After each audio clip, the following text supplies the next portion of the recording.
लेकिन आते ही बाबा साहब को नौकरी मिली।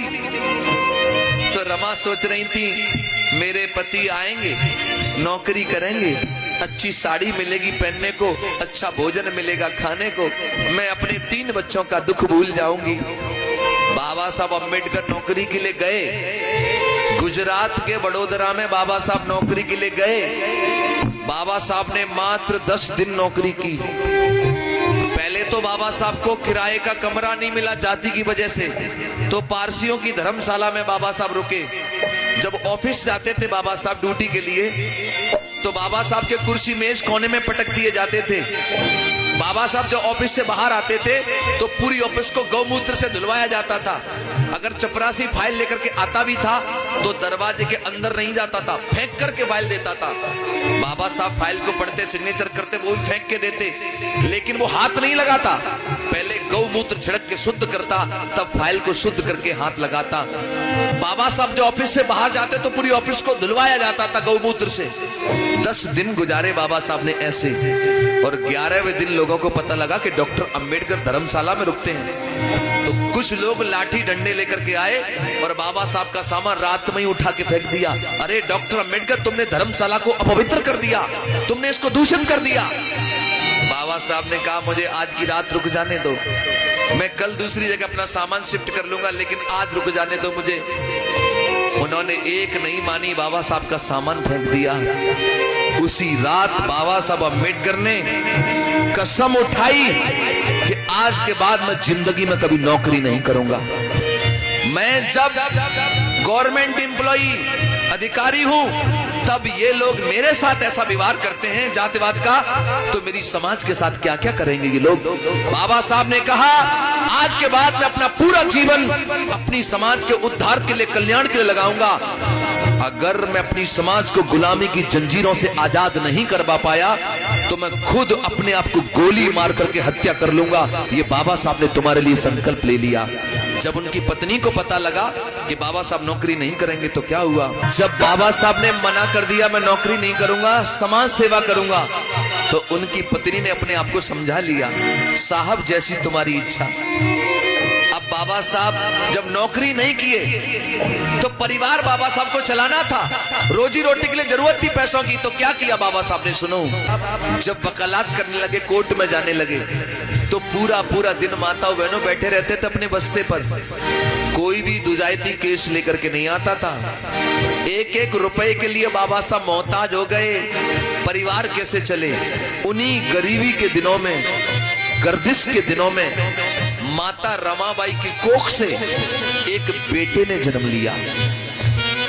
एक बेटे ने जन्म लिया। तो बाबा साहब के घर में जब बेटा आया तो बाबा साहब ने अपने बेटे का नाम रखा राजरतन। क्या रखा? राजरतन। इतना प्यारा बेटा था बाबा साहब का राजरतन। गोदी में लेकर के बाबा साहब अपने बेटे को लाड़ करते थे, प्यार करते थे। अपनी पत्नी को कहते थे, सुनो रमा, ये मेरा बेटा राजरतन देश की गद्दी पर राज करेगा। तो रमा बड़ी खुश हो जाती थी। होनहार प्यारा बेटा, सबसे प्रिय बेटा था बाबा साहब का। और बाबा साहब अपनी किताब में खुद लिखते हैं, बाबा साहब का बेटा राजरतन 10 महीने का हो गया। बड़े दुख भरी कहानी है, बड़े दर्द भरी घटना है। बाबा साहब एक दिन कोर्ट में हैं। रमाबाई घर में अपना झाड़ू पोछा जो भी कर रही हैं। रमा बोली, मैंने बहुत देर है कि अपने बेटा नहीं लिया गोदी। जाकर के देखा तो बच्चे का बदन तप रहा था। बहुत अचानक, एकदम अचानक बच्चा बीमार। रमा घबरा गई, थर-थर कांपने लगी। रमा ने एक व्यक्ति को बुलाया, अरे आओ मेरे साहब जी के पास चले जाओ, जाकर के उनसे कहना पता नहीं बेटे को अचानक क्या हो गया है और बेटा बहुत बीमार है।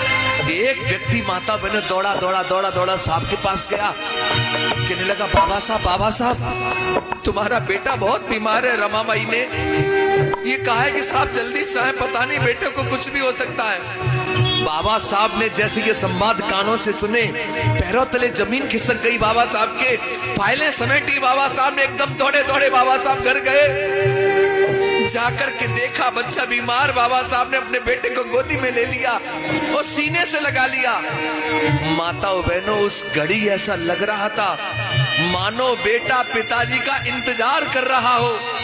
जैसे ही बाबा साहब ने अपने बेटे को गोदी में लिया और सीने से लगाया, उसी क्षण बेटे ने एकदम दम तोड़ दिया। जैसे ही बेटे ने दम तोड़ा, माताओं बहनों क्या हुआ, जैसे ही बच्चे ने दम तोड़ा, एकदम चीख करके माता रमाई रोने लगी। साहब अब तो बस करो साहब, बस करो साहब, बस करो। तुम्हारी समाज सेवा ने धीरे धीरे करके मेरे 4 बच्चे निगल लिए, मेरे 4 बच्चे चले गए साहब जी, बस करो।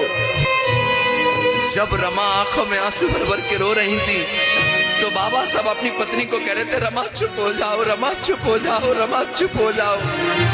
मैं जानता हूं एक माँ के 4 बच्चे मर जाए तो उसके दिल पे क्या गुजरती है, जानता हूं रमा, लेकिन तुम्हारे तो अभी 4 ही बच्चे मरे हैं। मैं इन गरीबों के दम तोड़ते हुए सैकड़ों बच्चों को देखता हूं रमा, तो मैं क्या करूं बताओ। तुम तो रो करके अपने दिल को तसल्ली बना लोगी, लेकिन मैं तो रो भी नहीं पाता रमा। तभी रमा कहने लगी, साहब आप मुझसे कहते थे कि हमारा बेटा राजरतन देश पे राज करेगा। आज मैं आपसे पूछना चाहती हूँ साहब जी, आज मुझे बता दो, क्या मेरे बेटे राजरतन को तुम देश की गद्दी पर राज करा सकते हो? बताओ, राज कराओगे? बाबा साहब को अपनी कही हुई बात याद आ गई। एकदम आंखों से आंसू गिरे बाबा साहब के, कहने लगे, रमा मैं जानता हूं हमारा बेटा मर चुका है और मरा हुआ बेटा राज नहीं कर सकता, लेकिन रमा तुम्हारे आंसुओं की सौगंध खा करके आज मैं वचन लेता हूं, बेटे की लाश को साक्षी मान करके आज मैं वचन देता हूं रमा, मैं दुनिया में ऐसा काम करके जाऊंगा।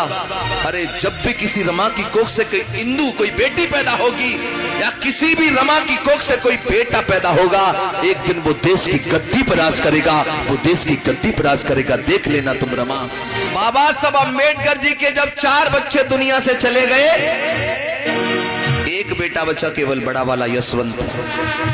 बाबा साहब अपनी पत्नी को जो वचन दिए थे, उस वचन के लिए बाबा साहब दिन रात संघर्ष करने लगे, मेहनत करने लगे। हर रमा की कोख से पैदा होने वाले बेटे राजरतन को देश पे राज कराना चाहते थे बाबा साहब। जब बाबा साहब तुम्हारे लिए संघर्ष कर रहे थे तो बाबा साहब पर जानलेवा हमला भी हुआ। बाबा साहब के रास्ते रोकने का काम किया गया। तो उनकी पत्नी को जब ये बात पता लगती कि मेरे पति की जान को खतरा है, तो बाबा साहब की पत्नी डर गई। और माताओं बहनों, धीरे धीरे करके वो बाबा साहब अम्बेडकर की प्राण प्रिय पत्नी रमा बीमार हो गई। अब बाबा साहब तुम्हारे लिए भी मेहनत कर रहे हैं और अपनी पत्नी का इलाज भी करवा रहे हैं, लेकिन बाबा साहब अपनी पत्नी को ठीक नहीं करा पाए।